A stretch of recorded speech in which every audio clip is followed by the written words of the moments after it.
E aí, gente?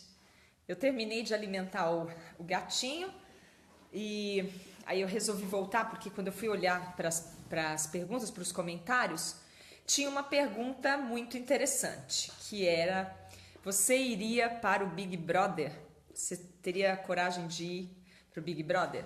É uma pergunta capciosa, né? Porque antes de qualquer coisa, eu dei um monte de risada e eu ia responder assim: prefiro a morte.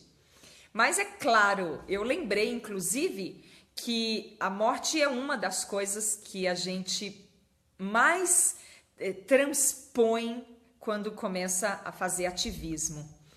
Olha só, quando a gente começa a tentar conscientizar pessoas, quando a gente começa a tentar criar uma extensão de mundo maior, quando a gente pensa em revolucionar um estado de coisas em prol de um bem maior, ou seja, um bem que não contemple a minha própria, o meu próprio ego, né, as minhas propriedades.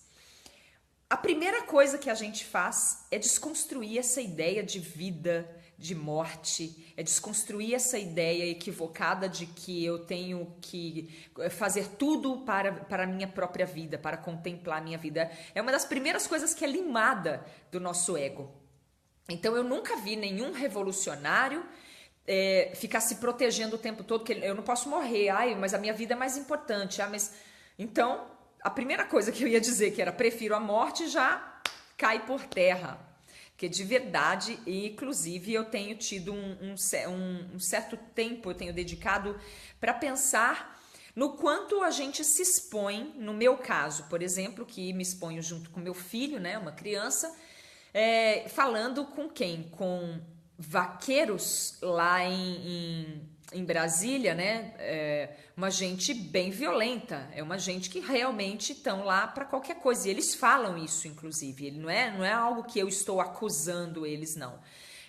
Boa parte deles tem uma postura muito semelhante àquela que eles fazem com os animais, que é também a mesma que fazem com as mulheres. É uma mente violenta, né? A mesma que fazem com os negros, com os gays. São mentes muito violentas. Tudo bem, Carla? Boa noite, querida. Seja bem-vinda. Feliz pela sua contribuição. Doutora Carla Daniela, uma parceira capacitada e habilitada a, inclusive, contribuir muito com a elucidação de perguntas no tocante à saúde na alimentação vegana, tá, gente? Então, olha só. O que as pessoas que são violentas costumam fazer? Costumam negligenciar a vida do outro. E eu digo assim, não tem limites para mim. Eu seria capaz de ir a qualquer lugar e fazer absolutamente qualquer coisa. Hoje, quando eu acordei e vi que uma das notícias mais pesadas do dia foi o tombamento de um caminhão com gaiolas de galinhas. As galinhas caídas pelo meio da estrada.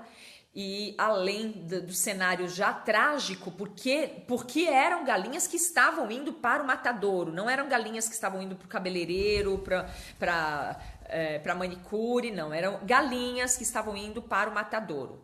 Cair é só uma chance, como aconteceu, por exemplo, com as lagostas que estavam na cozinha do Titanic, né? Que para elas aquele naufrágio foi uma bênção. E aí, o que acontece? Só um instantinho.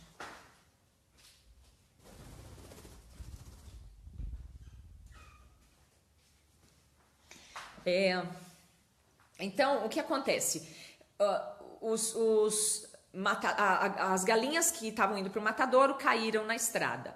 Aí o que acontece? Moradores da região foram até o local e conseguiram levar parte da carga. Gente, isso é uma desgraça, né? É uma desgraça, porque o cenário é do que eu sempre falo? Zumbi. Porque se tivesse todo mundo morrendo de fome na guerra, a desculpa ia ser essa, né? Tipo o porco da ilha deserta. que é a ilha que só tem, é a ilha de carnívoros, não é de onívoros, de especistas, não é ilha para vegano, porque vegano nunca vai parar nessa ilha, e se for parar, a história será outra. Mas o pessoal tem uma coisa de ficar apelando para sempre justificar a ignorância, né? Então, é assim, se tivesse em guerra, morrendo de fome, a desculpa era porque estavam com fome, coitadinhos, as crianças precisavam comer, foram lá, atacaram o caminhão, ou quando aconteceu aquele naufrágio de bois, né, lá em cima, não sei se foi no Pará, ou mas nas imediações lá do extremo norte do Brasil, e aí foram lá e cortaram os bois vivos ainda, vivos. E isso acontece muito mesmo. Parece história de filme de terror, mas é verdade. O problema é que a gente que vive essa história de filme de terror é chamado de violento, assim. A inversão é absoluta. Então a gente que quer salvar, que quer cuidar, que quer amar é chamado de fundamentalista, radical e sempre associado ao pior termo da palavra, né? Porque eu sou mesmo radicalmente contra o desrespeito à escravidão, à violência e à morte. Sou mesmo uma radical. E aí? Qual é o problema disso? Eu não tenho medo de rótulos. Eu não cola, nenhum cola em mim. Eu sou anti-aderente, sabe? Não tenho aderência. O rótulo chega assim e faz... E então, aquele cenário foi tão horroroso que muitas vezes o meu sentimento, quando eu vejo acontecer uma coisa assim, o meu sentimento é de pensar assim, olha, eu preferia ser um deles e morrer logo junto com eles, porque é o mais próximo de tudo aquilo que eu quero ser, que eu quero sentir. É o mais próximo, eu não consigo nem pensar em nada mais ameno. Porque o mundo é uma monstruosidade, as pessoas de vez em quando elas manifestam um sentimento, uma postura tão nefasta, tão violenta, tão horrorosa, que de verdade a minha afinidade fica muito mais próxima com os animais, né? A minha empatia, a minha identificação é muito mais com eles mesmo. Então o que eu fiz? Eu comecei a pensar, fui dar uma meditadinha, depois eu fui compor. E hoje eu compus 2 musiquinhas para a causa e espero logo a gente conseguir arranjar, ajustar direitinho para eu espalhar por aí e dar para vocês. 2 músicas que falavam, uma fala de perguntar, se questionar, deixar perguntar, né? A criança perguntar de onde veio tal coisa, você já se perguntou por quê, para quê, de onde vem, para onde vai. E a outra falando coisas sobre essa coisa de animais, assim, as crianças gostam do bichinho, tem um monte de desenho com bichinho, filminho de criança com bichinho, a camisetinha dos bebês sempre tem bichinho, a banheirinha tem bichinho, a cortininha do box tem bichinho, o talquinho na embalagem é em formato de bichinho, e aí tem bichinho também estampado no pratinho, no cadeirão, no andador, todo lugar tem bichinho, e aí na hora de pegar o bichinho e trucidar, é assim, come o peixinho, filhinho, come o bifinho, come o franguinho.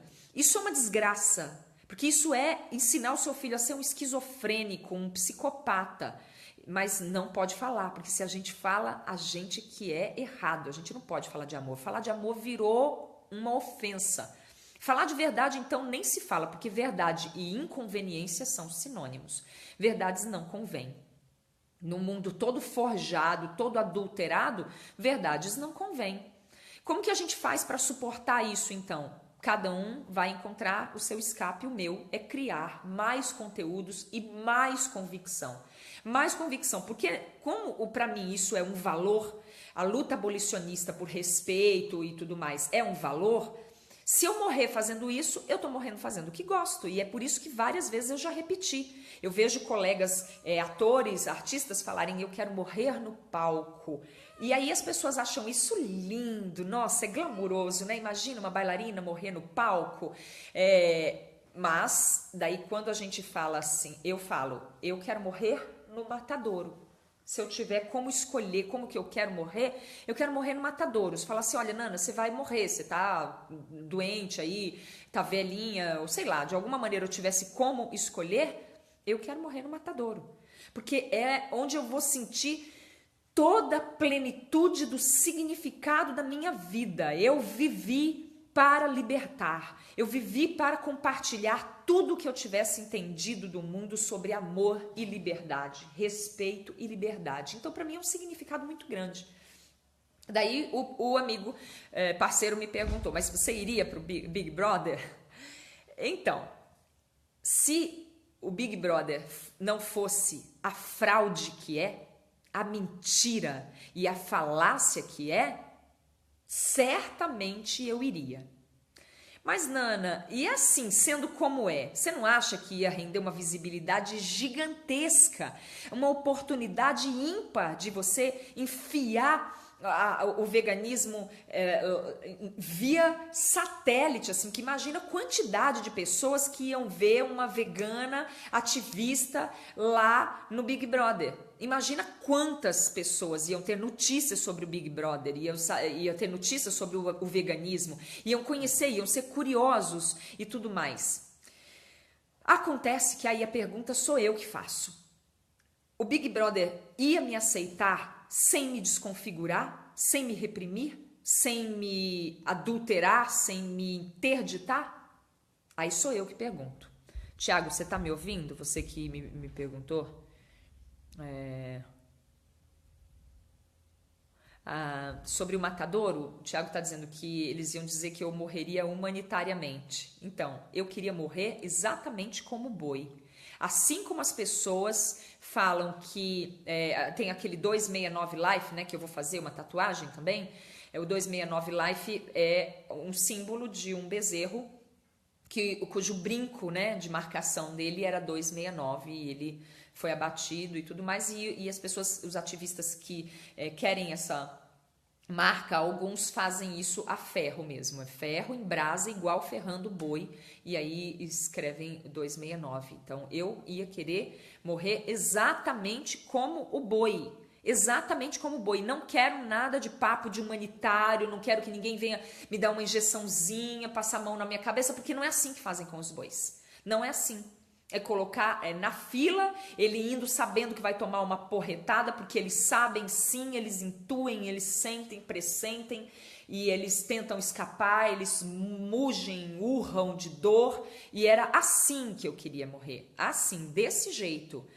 Não é claro, sempre vai ter gente para falar um monte de bobagem, dizer que fulano quer se aparecer.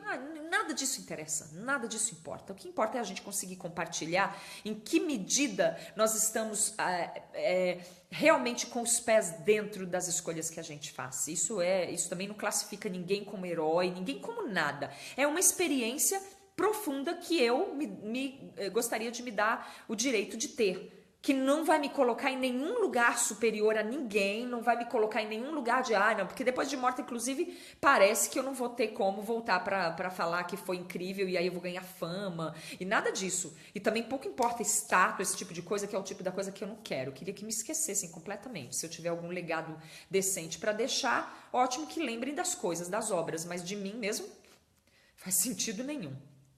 Então, mas aí voltando então à questão do Big Brother. Quando o Diego estourou como mini vegano, assim, foi notícia acho que era uma época em que a mídia estava sem pauta, não tinha nada para fazer, e eles pegam a mídia espontânea hoje, né? Quando você fala lá, aceito para fazer o seu perfilzinho no YouTube, você já autoriza que a imprensa se valha do seu conteúdo a hora que bem entender, porque você se expôs ali. Não tem essa de depois invadir a minha privacidade. Não tem privacidade. A gente já não tem mais privacidade, muito menos quando vende ela ou aliena ela numa mídia ou numa rede de comunicação.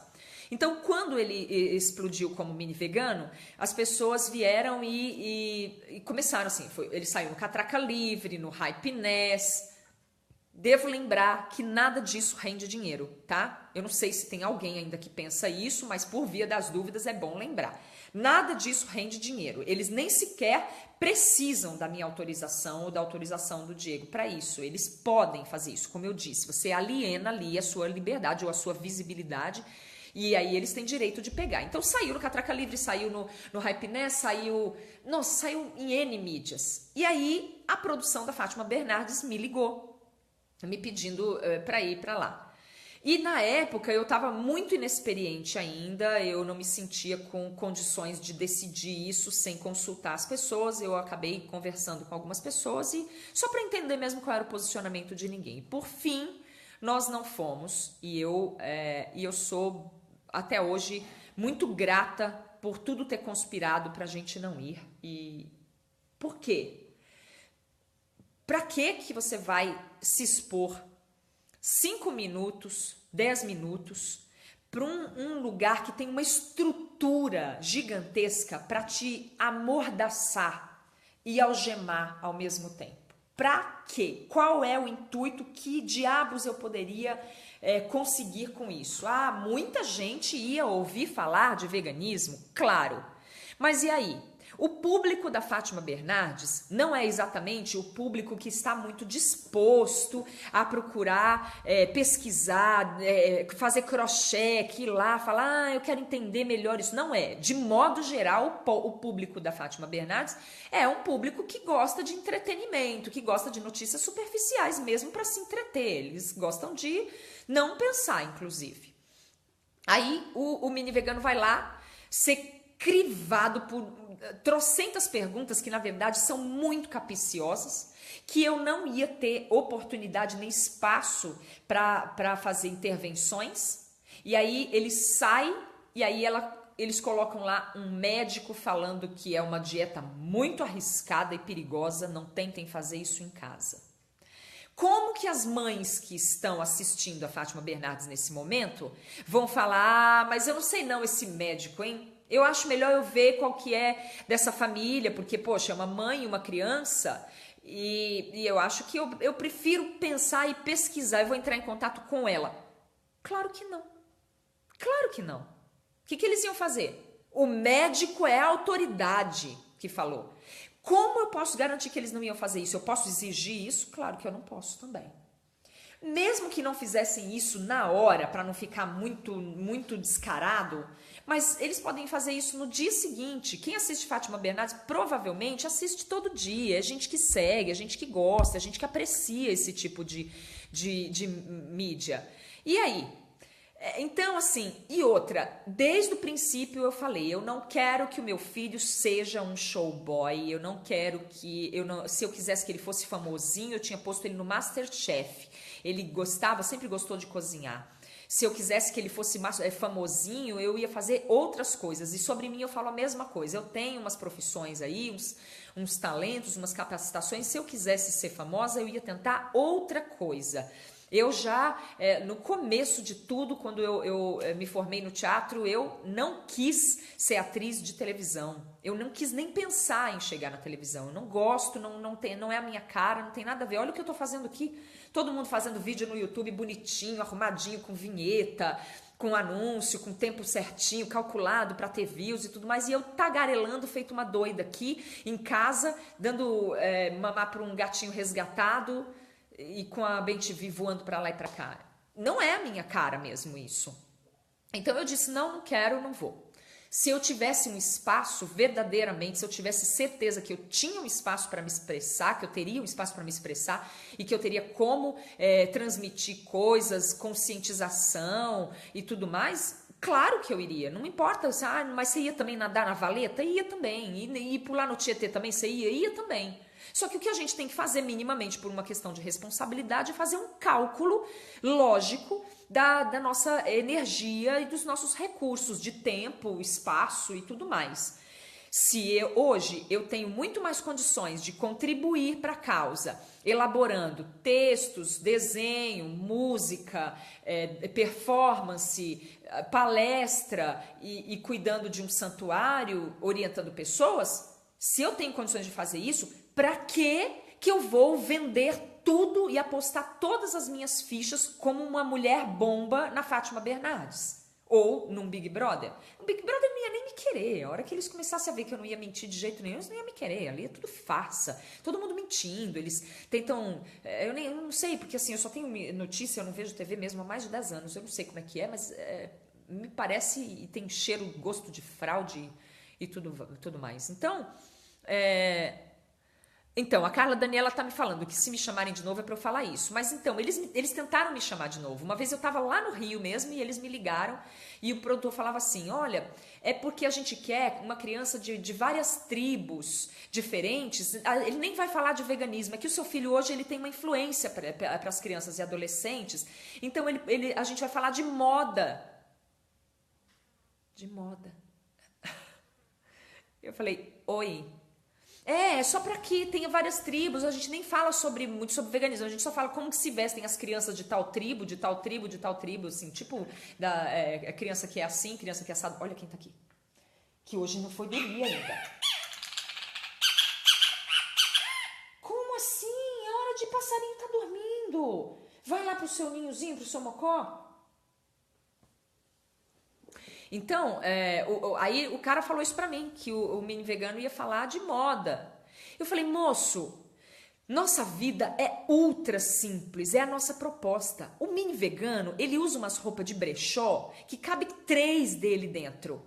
Ele usa a mesma roupa 200 vezes. Ele usa roupa doada. Aí a avó dele fala assim, olha filho, a avó dele é a avó paterna, é a coisa mais linda do mundo, dona Nice. E aí ela vem e dá uma blusa pra ele que cabe a família inteira dentro. Aí eu falei isso pro produtor, eu falei, ele vai falar que ele não compra. A nossa cultura em casa é não comprar, é não consumir, é não produzir lixo, é não usar roupa que é tingida lá na China, lá sabe-se Deus onde, com exploração sabe-se lá de quem, sabe? Assim, ele vai falar de moda, que moda? Mini vegano não usa nada, ele tenta não usar, ele usa roupa vegana, sabe? Coisa remendada, que a gente faz tudo de novo, figurino. Ele ia eu costurei a roupa deles muito tempo, o enxoval deles eu fiz todinho. Eu era artista, eu tinha a minha companhia de teatro, eu fazia os figurinos, aproveitava e fazia a roupa junto, era tudo igual. Ele tinha um pijama que eu fiz pra ele, que tinha um rabo de crocodilo e uma cabeça de crocodilo que eu fiz aqui, que abria a boca, que tinha dente e tudo mais. Aí era dragão, que ele chamava. Tinha até asinha de dragão nas costas. Ele pedia para ir para a escola de pijama e eu deixava. Eu falei, deixa, né? Porque eu nunca vou ver um adulto com 18 anos indo para o colégio de pijama, não. As coisas que eram boas eu sempre influenciei. E aí eu falei para eles, da Fátima Bernardes, eu falei, imagina, não faz sentido nenhum. Olha, moço, a gente luta por uma causa séria, a gente tenta revolucionar a mente das pessoas para elas pararem de achar que podem destruir o mundo inteirinho, mentindo e fingindo que estão cantando na sala de jantar, ocupados em nascer e morrer. Você nem vai querer meu filho lá. Não faz sentido nenhum. Olha, eu só sei que o rapaz conversou comigo, depois foi bem gentil, bem educado e entendeu perfeitamente as minhas razões. Então, assim, teoricamente, eu iria pro Big Brother, sim, se eu soubesse que tinha alguma chance, a mais remota que fosse, de não dar um tiro no pé. Porque a vegana maluca, imagina a vegana maluca lá, tentando comer uma folha, passando mal, ficando zonza, ficando tonta, aquelas coisas todas armadas, aquela palhaçada, aquela pantomima, não consegue coisa boa, porque o público que gosta dessas coisas não é um público disposto a mudar de consciência. Ele não vai ficar olhando, eu acho que denigre a causa, eu acho que de alguma maneira ia denigrir. Eu não me sinto competente para conseguir me sair bem numa situação dessa. Acho, inclusive, que deve haver parceiros capazes de fazer isso. E eu espero mesmo, porque o meu sonho é que a gente consiga ter veganos de todas as formas, formatos e cores. A gente quer machistas veganos que, com o tempo, vão deixar de ser machistas, porque a proposta vegana, como eu disse, é uma proposta tão ampla que quando a pessoa adere mesmo, ela transforma tudo que é errado, tudo que está fora da casinha, tudo que promove de alguma maneira a exploração, o preconceito, a violência, o egoísmo, vai cair por terra naturalmente. Mas na hora de atrair, eu quero mais é que todo mundo chegue, pode vir, pode chegar. E a gente está aqui para acolher, acomodar e orientar sim, e compartilhar sim o máximo que a gente puder. Em Israel, um vegano ganhou o Big Brother. Está causando por lá. Parece que muitos também começaram a enxergar a crueldade e a mudar seus hábitos por causa do exemplo dele. Então, ao que eu saiba, parece que Israel é um dos países, porque a Alemanha parece que também está no negócio lá, mas é um dos países mais favoráveis para o veganismo. Talvez porque a cultura judaica tenha lá uma restrição muito séria em não misturar carne com leite, e é muito fácil da gente saber, assim, quando é kasher, você já sabe que não tem, se eles falarem não tem leite, é porque não tem leite mesmo, que eles têm uma vigilância muito grande nisso, porque eles não misturam carne com leite. Mas eles comem carne, entendeu? Eles consomem carne lá do jeito deles, não comem porco, acho que não comem cabra, bode, mas eles comem, enfim, eles comem outras coisas. Alguns peixes, não comem crustáceos e tal, mas enfim. A gente quer mesmo que todo mundo do mundo se atraia pelo veganismo. E a gente quer ter militantes preparados para acolher essas pessoas, orientar essas pessoas e conscientizar essas pessoas. Evidentemente, quando elas aderirem a um movimento que fala de respeito, que fala de não especismo, que fala de amor, que fala de direitos iguais, comunhão, generosidade, evidentemente não vai caber um cara da Ku Klux Klan dizendo que é vegano, porque ele vai ter que sair da Ku Klux Klan. Ele vai ter que falar, bom, pensando bem, eu prefiro ser vegano do que ser Ku Klux Klan. Porque como é que eu vou fazer as duas coisas ao mesmo tempo? Uma coisa não combina com a outra. Mas é uma consequência. O que não dá é pra gente fazer triagem na porta, tipo, só passa gente pura aqui pra ser vegano. É de linhagem? Tem um fiapo de seda na sua cueca, sai. Aí o outro não passa porque a avó come carne, o outro não passa porque tá com tem uma foto na sala que ele montava não sei quando. Aí fica difícil. Aí a gente começa a criar, então, o quê? Um núcleo. Não é isso que a gente quer. A gente precisa estar preparado para persuadir essas pessoas no melhor sentido, que eu sempre prefiro chamar de conscientizar, porque quando a gente persuade, parece que a gente enganou, e quando a gente conscientiza, a gente desperta no outro a espontaneidade por entender e compreender e aceitar e praticar o conceito daquela causa. Então, é isso que a gente pensa. É muito, muito, muito importante que a gente fique ligado em tudo, receptivo a tudo e tenha já uma ideia embasada para poder responder esse tipo de pergunta, porque a gente pode ser pego de surpresa. Eu fui, de certa forma, pega de surpresa, porque eu não tinha ideia de que o meu filho ia ser convidado para fazer um programa na TV. E eu achei, inclusive, eu tive que pensar muito mais sobre se era certo eu dizer não, do que por qualquer tendência a dizer sim. A minha tendência é dizer não. A minha tendência natural é falar que de jeito nenhum eu vou para a televisão, eu vou para a Globo. É a minha tendência mais básica. Mas quando eu penso que eu não estou aqui para pensar em me proteger e proteger a minha imagem, me livrar da possibilidade de ser criticada, e sim para lutar pelos direitos dos animais, eu preciso considerar aquilo como uma possibilidade, avaliar, e aí eu preciso de base. É a hora de pensar, bom, o que eu sei sobre isso? Quais são as possibilidades reais? Quais são os amigos que eu posso consultar a respeito de riscos? Não tomar atitude sozinho. Nós não estamos sozinhos. Ativista que age sozinho, sem consultar os colegas, sem compartilhar nada com ninguém, ele tá manco. Ele tá manco. Não importa, a gente fica cansado mesmo. Tem hora que a gente fica esgotado, tem hora que a gente fala, poxa, mas ninguém me ajuda, ninguém dá um apoio. Não tem problema. Não interessa, tem que passar por isso. A gente precisa consultar, sim, os colegas da causa, porque tem gente muito mais experiente em outro setor do que eu, tem gente que entende de questões jurídicas, tem gente que entende... Eu sou artista, eu entendo da questão artística, mas quem entende de questões jurídicas pode me amparar aí para eu não dar um tiro no pé, para eu não falar uma besteira no meio do veganismo. Às vezes tem parceiros que vão super bem intencionados para algum manifesto, chega lá e faz uma besteira que, assim, eu já compartilhei com alguns amigos a situação de ter passado por isso, mas eu não quero correr risco de expor a pessoa, então eu não vou falar a respeito. Eu só vou falar que quando a gente for para a rua fazer manifesto, a gente não pode ir sozinho. movido por um senso de heroísmo. Eu vou lá e eu vou pegar uma faca e passar no meu próprio pescoço. Não pode fazer esse tipo de deliberação. A gente precisa falar assim, vamos reunir a cúpula? Olha só, estou com disposição para passar a faca no meu pescoço. Vocês acham que isso ajuda? Porque senão é só suicídio mesmo, você está querendo se matar sem pensar em ninguém, sem saber se isso realmente vai render uma coisa benigna para todo mundo? Se é isso, então faz lá na sua casa, passa a faca no seu pescoço na sua casa. Eu não aconselho suicídio, tá? Mas eu acho que as pessoas precisam tomar atitudes coletivas dentro do coletivo e atitudes individuais dentro do individual. Isso é uma questão de setorizar. Não faz nenhum sentido a gente ir para um manifesto movido por um senso de heroísmo e fazer uma bobagem, ficar gritando com as pessoas no meio da rua, sabe, falar bobagem no megafone. Não pode fazer isso. Você tem que ter um tato. Se eu estou no manifesto e ali tem transeuntes na rua que são livres para ouvir ou não. Se elas querem ouvir, elas se demoram ali, pegam um panfleto, perguntam alguma coisa e saem de lá com um conteúdo para fazer um cross-check em casa. Se elas não querem ouvir, a opção delas é passar rápido.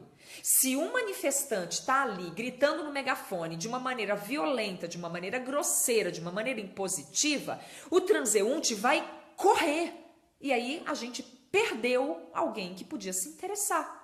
Por isso que a gente não pode para manifesto fazer nada individualmente. Se eu fosse convidada, se eu tivesse a chance de ir para algum programa de TV, mesmo na Globo, que para mim é mais que duvidosa, eu nunca vou tomar a decisão nem de ir, nem de não ir sozinha.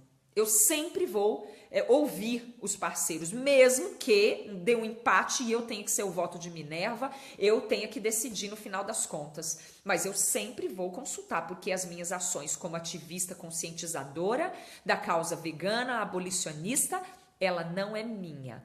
Ela para os animais, está em conjunto com um grupo de pessoas que precisa ser respeitado, que precisa ser consultado. E é assim que a gente tem que agir, que eu acho que é o melhor a fazer. A Alana Rox foi, né? Ela foi na Fátima, eu nem sei se foi na Fátima, porque eu realmente não assisto. Foi interrompida 1000 vezes. Claro que sim. Imagina. Obrigada, Mônica.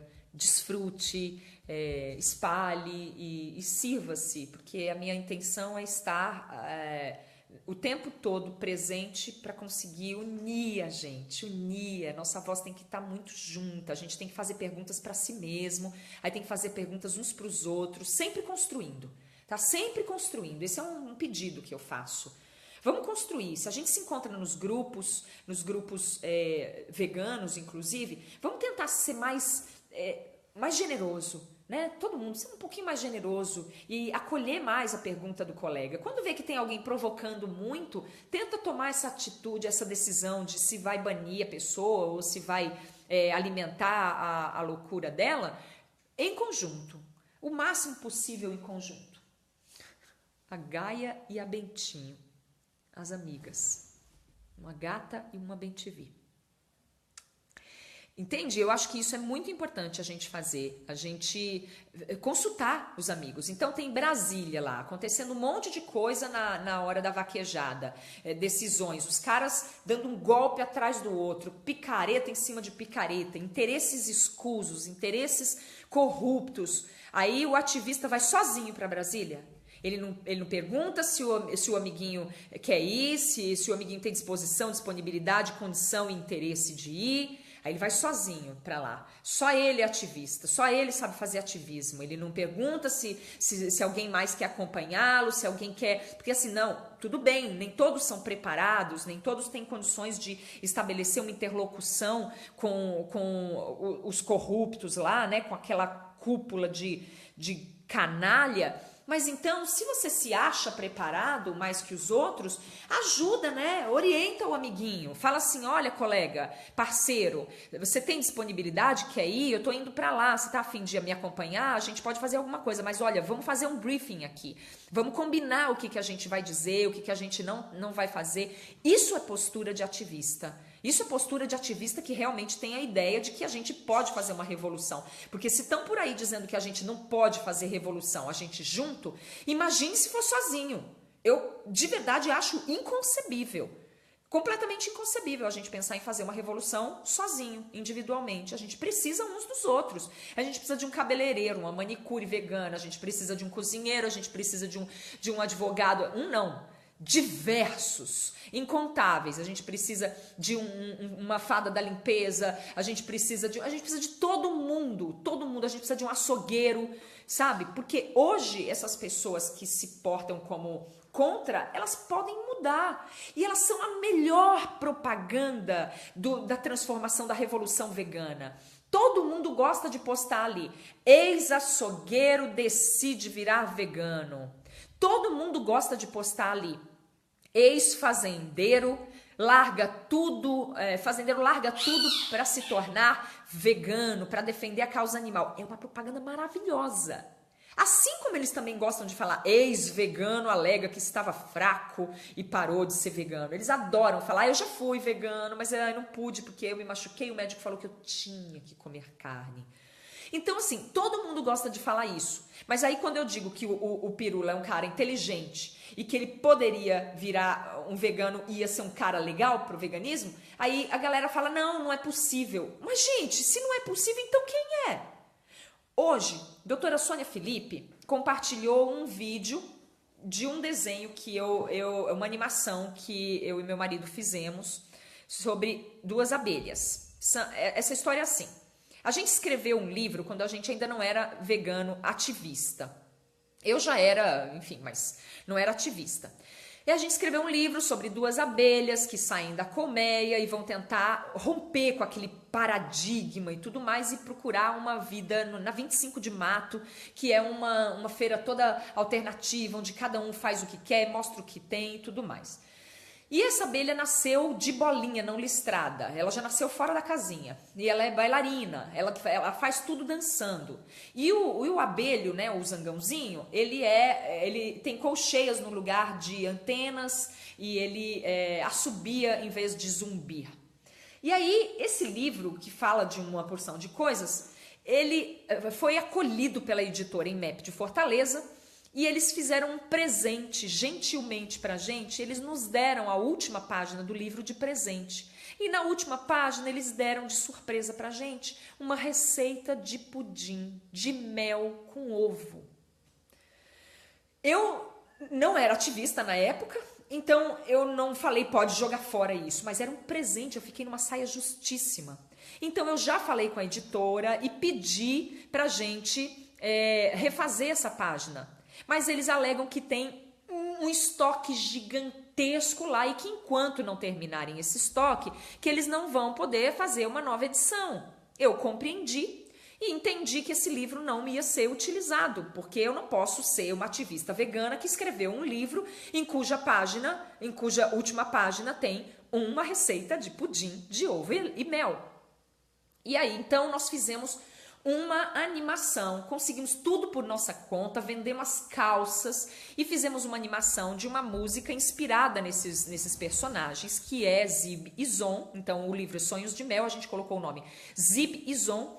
E Zib e Zon, que são os dois personagens, cantam ABC dos bichos.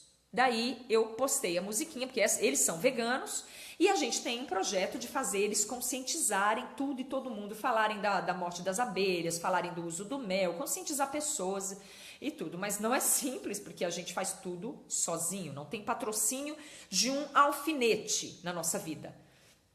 Ótimo, porque também rabo solto é a melhor coisa do mundo. Quem quer libertar precisa estar livre. E aí, a doutora Sônia Felipe compartilhou esse vídeo, porque eu disponibilizei, expliquei para ela que éramos ativistas e tínhamos um conteúdo para criança, para conscientização, ainda muito sutil, mas que já era alguma coisa. E aí, uma moça entrou na página dela e fez uma observação lá. A ideia é boa, mas caracterizar animais com roupa de humano, porque a abelhinha tá de sainha, e o zangãozinho tem as colcheias na cabeça, e eles falam, e eles cantam e tudo mais. Aí ela é antropomorfia, sei lá, acho que é isso mesmo. Aí eu respirei fundo, falei, ai, dai-me paciência, ó Gaia. Falei, olha, moça, deixa eu explicar. Expliquei. Quando a gente fez o livro, não éramos ativistas, aí aconteceu isso e isso, aí a gente pegou a inspiração, resolveu, a gente pensou em jogar fora tudo e começar tudo de novo. Mas daí a gente também pensou que a gente nasceu numa família que também não era vegana. E que os nossos filhos também nasceram numa família que não era vegana. E a gente não pensou em matar as crianças e fazer outras. A gente pensou que a gente pode transmutar mesmo. E esse é o papel da arte, porque a arte, ela tem o papel transformador. Se infelizmente as pessoas deturparam a arte e não usam ela para isso, só tenho a lamentar. Mas o papel da arte é este, é transmutar, é mudar, é transformar as pessoas. Então, a ideia da gente é que ao longo do tempo, Zibelina e Zon consigam transformar toda a ideia da colmeia e falar para os humanos e dar mensagens sobre a necessidade de deixar as abelhas livres. E aí a gente vai tentar não colocar nem roupa, nem instrumento musical, nem nada, mas infelizmente não dá para eles serem personagens e fazerem zumbido de abelha, porque a gente precisa se comunicar. Então esse purismo é um saco. Esse purismo, ele é contraproducente. Porque ele é aquele que, em nome da perfeição, não faz nada. Sabe a falácia da perfeição? Se não for perfeito, não faz nada. Meu pai falava uma coisa que eu achava legal. Uma das poucas coisas legais que meu pai falava é calça de veludo ou bunda de fora. Eu acho isso triste, sabe? Por quê? Porque a gente não pode conseguir se melhorar, colocar pra frente. Não dá pra fazer isso? Não, não dá. É porque ainda tá com defeito. Ainda tá com defeito e vai jogando tudo fora? Por que não aconselha de uma maneira construtiva, gente? Ah, ó, eu queria falar com a pessoa que produziu isso. E se vocês começassem já a indicar que eles não vão usar roupa? Com o tempo eles falarem, a gente não quer usar roupa, a gente não precisa disso porque a nossa natureza não é assim. Não é melhor construir? Não. Tem que jogar tudo no lixo, tem que desmotivar o amiguinho, tem que dizer que não tá bom, é querer mostrar conhecimento, sabe, quer se exibir, quer qualquer coisa, menos colaborar, porque se quiser colaborar não é assim que a gente faz. Isso que eu chamo de conscientização, em família também, porque quando meu filho faz alguma coisa, eu sempre falo, você não tá sendo arrogante? Você não tá sendo exibido? E sempre falo pra ele, ó, não vem querer ficar vaidoso, hein, porque toda hora é hora de cair. Todo o tempo. Se não se mantiver equilibrado na humildade, na consciência, tá em pé, tá feito para cair. Porque a gente tem uma lei que é a maior desse mundo aqui, que chama gravidade. E ela vai puxar para baixo. Então nem precisava empurrar, né? Infelizmente as pessoas têm esse péssimo hábito de colaborar com a gravidade o tempo todo e ficar empurrando as pessoas para jogar fora. Mas tudo bem, é bom porque a gente aprende. No final das contas, às vezes a gente aprende como não ser também. É bom? Quando eu vejo essas pessoas fazendo esse tipo de coisa, eu penso, nossa, eu não quero ser assim. E aí eu começo a prestar mais atenção na minha atitude e falo, olha, a próxima vez eu mesma vou cuidar, porque pode ser que sem querer eu também faça isso de vez em quando. Então eu vou começar a pensar melhor e falar, eu não vou fazer assim. Bacana eu ver isso, porque é bom que eu não quero fazer assim. Então quando eu percebo essas coisas, e anoto para não esquecer. Porque às vezes a gente olha para o outro, aí fala, nossa, que coisa feia. Aí senta em cima do próprio rabo e vai olhar o da cutia, que é o que a gente tem feito pra caramba. Tem mais alguém conversando? Vamos ver.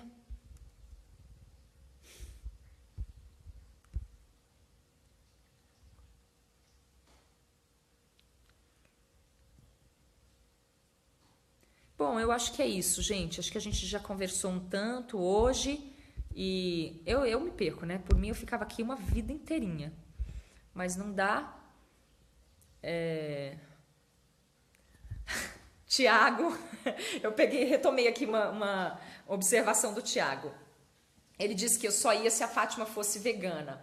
Não, claro que não. Não é verdade. Eu iria se ela não fosse também, e eu acho que eu teria condições, inclusive, de ir lá transmitir uma boa mensagem. Mas eu chamo mais pela honestidade. Se a gente tem confiança, eu vou aproveitar para falar sobre isso então agora. Se o ambiente familiar, por isso que eu falo, o ambiente familiar é um lugar de construir confiança. A criança precisa sentir que ela pode contar com o pai dela e não que ela vai ser sabotada, pressionada pelo pai dela. E a mesma coisa se reproduz em outros ambientes, porque aí as pessoas que são membros de alguma família, elas constroem um ambiente e elas reproduzem aquilo que elas aprenderam. Os ambientes que não geram um mínimo de segurança para a gente, eles vão servir só para a gente gastar energia à toa. A Fátima Bernardes, ela não é uma pessoa neutra, ela é propaganda, ela é garota propaganda da Seara. E a televisão, no princípio dos tempos, ela é chamada de soap opera, que era ópera de vender sabão.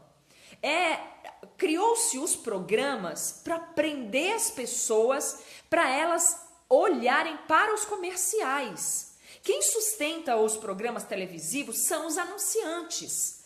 Por que o horário da Globo é o mais cuidado? É a novela, horário da Globo não sei mais, 8, 9, sei lá. É o mais concorrido. Eles fazem a melhor programação, investem tudo nos melhores atores, no melhor roteiro, no melhor chamariz, para que tenha mais pessoas ali para assistir o comercial, que é o que vai vender.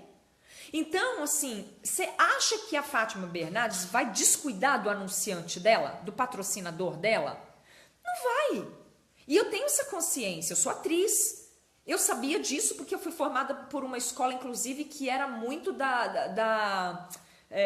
de modelos. Era uma escola que tinha essa coisa, um apelo para a televisão, né? Um encaminhamento para a televisão. E eu recusei terminantemente, porque realmente não era isso que me interessava. Então, assim, se a Fátima não fosse vegana, mas ela tivesse alguma possibilidade de isenção, ou a emissora tivesse alguma possibilidade de isenção, por exemplo, a TV Cultura, a MTV, sei lá, o GNT, que tem alguma condição de você colocar um assunto sério sem ele ser adulterado, eu iria. Ela não precisava ser vegana, claro que não. Mas aí você vai se jogar na boca do lobo com tudo que você tem para dar? Para que eu vou me afundar lá? No dia seguinte eu vou ter me ferrado, os veganos vão estar me malhando, me destruindo, porque vegano é dose. Vamos falar a verdade, hein? Sheili Carvalho, que me inspirou, lembrando de uma frase que ela diz: torcida a favor é a pior que tem. Porque eles ficam sabe, fazendo isso que essa mulher que eu disse fez, sabe? Ali, nada tá bom. Aí tudo que eu falar também que foi fazer lá, foi se aparecer, porque quem mandou ser burra, quem mandou ser idiota, assim, aí eu ia estar lascada com os veganos, com a turma que realmente eu preciso me unir. As pessoas que estão assistindo louca para terem um salvo-conduto para comer suas carnes, iam também me execrar para poder comer as suas carnes sem peso na consciência, e aí eu ia jogar um tempo fora. Para que eu ia acabar com a minha imagem se hoje eu posso estar aqui batendo papo com vocês? Aí a gente está conversando aqui, a gente está se ajudando, a gente está procurando saber o que a gente pode fazer, a gente está articulando aqui. Duvido que algum onívoro convicto vá perder o tempo assistindo a gente aqui. Ele não vai nem olhar para minha cara, nem sabe quem eu sou, o que para mim é uma glória, entende? Então eu não vou lá me queimar, para quê? A Lana Rocks é outra pegada. A Lana Rocks tem uma imagem que ela construiu, que é uma imagem super estética, né? Ela tem um cuidado com tudo isso, as coisas dela são feitas de uma maneira muito, muito estética, muito cuidadosa, mas ela tem uma imagem que ela construiu que não é nada da minha. Eu não, eu sou uma maluca, eu sou uma completa doida, eu sirvo para fazer música mesmo, para fazer performance, para ficar pelada na bandeja lá na Paulista, com a bunda de fora manchada de sangue, e enquanto meu filho fala no megafone, minha filha entrega panfleto. É isso que eu tenho a ver. Então não faz sentido nenhum eu ir na Fátima Bernardes para desperdiçar a nossa condição melhor. E eu repito, talvez seja o mesmo caso do Big Brother. Talvez existam veganos, colegas, parceiros da causa, que tenham capacidade para passar por isso, contornar e chegar lá na frente e ainda ganhar o Big Brother. Eu ia capaz de eu assistir. De torcida mesmo. Não é que eu acho que ninguém deva ir, é que eu sou péssima para isso. Doida, irreverente, libertária. Na minha casa mesmo, quando meu pai falava, porque aqui quem manda sou eu. Quando você viver embaixo do meu teto, a primeira coisa que eu fazia era pôr o pé para fora da porta. Eu fugi de casa, entendeu? Eu não sou um exemplo de alguém super articulado, estrategista, pragmático. Eu não sou, eu sou uma artista, sou emocional. Eu ia fazer bobagem lá. Mas eu super ia torcer para alguém que quisesse ir. Eu quero ir a programas sérios onde eu tenha com o que colaborar. Se eu tiver como colaborar, aí sim, eu acho fantástico. Aí eu dou super conta. Eu queria o Thiago fazendo mais alguma pergunta, porque ele faz umas perguntas muito estratégicas e eu adoro isso, porque a gente tem que se preparar para lidar com as pessoas que não são da causa. Senão a gente fica aqui, claro, uma delícia, a gente fica aqui batendo papo, se amparando, faz parte também, é uma delícia, mas o mais legal é a gente conseguir criar forças estratégicas para lidar com o mundo lá fora, que é muito maior do que esse nosso mundinho aqui dentro, né? Volto a dizer que a nossa tendência é sempre acreditar que o mundo inteiro é igual ao lugar onde a gente vive. Que nem criança que quando tá indo para casa da avó no domingo, ele olha para todo mundo na estrada e fala: nossa, todo mundo tá indo para casa da vovó. A gente tem essa tendência triste, né? Mas a gente vai evoluindo. Bom, então é isso. Eu acho que eu voltei para falar sobre essa questão da exposição. O que um ativista é capaz de fazer pela causa animal, a gente é capaz de fazer tudo aquilo que é produtivo. Se eu sou um cara que nem o Gary, por exemplo, que ele vai para as cabeças, ele se expõe mesmo, ele inclusive se deixa ser preso, julgado pelos juízes de internet e tudo mais, ele faz aquilo super bem, então ele vai até o fim naquilo que ele sabe fazer. Tem uns que sabem criar textos, ele vai até o fim no que ele sabe fazer de texto. O outro é um veterinário vegano, ele vai até o fim, ele vai mostra laudos na hora da vaquejada, ele vai lá defender a vaquejada porque ele é um veterinário. E cada um no seu quadrado, fazendo o melhor possível dentro da causa. Então, respondendo só para finalizar, eu iria para o Big Brother se o Big Brother fosse algo que a gente chegasse à conclusão, em grupo, porque eu não estou aqui para decidir nada sozinha. Em grupo, a gente decidisse que eu ir pro Big Brother ia ser super legal para os animais, sim, eu iria. Duvido que o Big Brother fosse me aceitar, mas eu iria. Agora, se for para decidir as coisas sozinha, aí não. Não, eu não acho que a gente tenha que decidir nada sozinho.